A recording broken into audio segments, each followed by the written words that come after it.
আমার আল্লাহ বলে এই জমিনটা আমি পুরায়া তামা বানা দিব। এই জমিনের মধ্যে যত পানি আছে পানিগুলো আমি আল্লাহ পুরায়া ছাই বানা দিব। যেদিন কিচ্ছু বলতে কিচ্ছু থাকবে না, সেদিন থাকবে শুধু আমার আল্লাহ।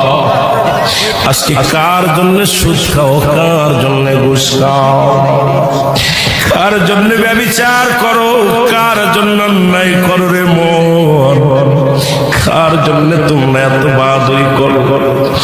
আরে আজকে একটা কথা বলতে গেলে কষ্ট হয়। এই জমিনটা আল্লাহ পুরায়া তামা বানায়া দিবে। এই জমিনের মাটিগুলো পুড়ে হবে তামা। এই জমিনের যত পানি আছে পানিগুলো পুড়ে হবে ছাই।